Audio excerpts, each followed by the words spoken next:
When I was young, I had a daughter at a very young age, and I was 16 years old when she was born. And around that same time that my daughter was born, my dad died. And a lot of things were going on in my life at that time. And unfortunately, I didn't pay a lot of attention to my daughter for that first year, 2 years of her life. I barely remembered it all because I dove so deep into an addiction that I was already in. I felt like I'd kind of failed my whole family by my dad dying. That was such a strong feeling. And then I started failing the rest of my family by not being available. Having a father that struggled with addiction was hard sometimes. Not knowing if I was going to see him that day, not knowing what mood he'd be in. That it was definitely difficult at times, especially because I was so young. I didn't care about my daughter. I didn't care about her mom. I just cared about trying to feel better. Yeah, I wasn't present. I wasn't paying attention to my daughter. My son was born while I was in prison for the first time. I remember getting the phone call that his mom was bleeding out and had some problems when he was born. And I was in prison. I couldn't help. I couldn't be there. I didn't see it. I was there when she was born. And honestly, when she was born, I was high. I wasn't paying attention. I wasn't completely there in my mind. And I didn't know what it was, I didn't know how like a family was supposed to be. Like how dad and daughters are supposed to like be with each other and all that. I was in addiction when they were really young, and I went to prison. And then when I came home, I tried to do the dad thing. I hung in there. I was going to treatment a little bit. I was doing the things I could, and my daughter was 5 and my son was 2. And we had a place with their mom. We got married. Things were going really great. And I just couldn't get out of my own way. And I started using again. And every day I was walking my daughter down to the bus stop and I was throwing up in the alleyway on the way there because I was so hungover in the mornings. I remember getting off the bus stop and not knowing if he would be the one to pick me up, not knowing if he'd be there. And then from that age, from 5 or 6 years old, for the next, majority of her life till she was a teenager, I was gone. There was daddy and daughter dances that I would not get to go to and all my friends would go to.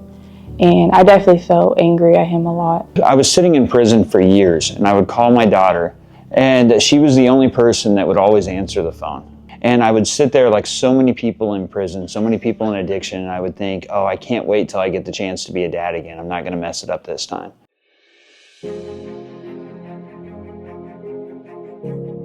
So it really clicked into me when I got to the healing house, when I was released from prison, that, that this is an opportunity for me to be a good parent, and that if I hadn't came to a stable environment, I wasn't going to be one. So I picked him up from prison and brought him to the healing house, and he went in with no problem, no fight. When my dad first entered recovery, I was really scared. I was really nervous because I just didn't know if he'd stick with it, and I didn't want to be like, oh my gosh, he's starting this, like I'm so excited, and then him fail and then just get my heart broken. And then all of a sudden here I am. I have a sober mind. I have good faith. I'm walking a walk that I feel good about. He called me a couple weeks later and said that, that everything was going great. And it was just seeing their smiles and hanging out and spending that time and actually being able to enjoy it. When I was about 2 years into the healing house, I moved into our Benton apartments and my daughter came and stayed with me for the summer. And when she went to go move back with her mom at the end of the summer, she wrote me a greeting card that told me she was proud of me and how far I'd came. And I've never done a drug that got me that high. I found once I worked on myself and I got in a really good, happy place, I was able to focus on my children, and it's never too late. I just loved getting to spend time with him because I never got to spend time with him as a child, and it felt like it healed something. So Healing House gave me the tools that I needed to focus on myself, and Healing House gave me the opportunity to sit still for a long time instead of just chasing after my kids when I wasn't ready yet. And now we are the closest of friends, and I love it every day. I mean, when I was sick last year, all the scriptures he read to me. So what the Healing House was able to do was to give me those tools, teach me how to go to meetings, how to read the books, how to look into everything. and how to really analyze how I'm feeling on a day-to-day basis. And so I could take that and be a better dad for my kids and be a better man for my family. It means everything getting to see my dad in recovery, getting to have him in my life again. It really does mean everything. We are the mother and son that I've always prayed for, and I'm sure we're the mother and son he's always wished for.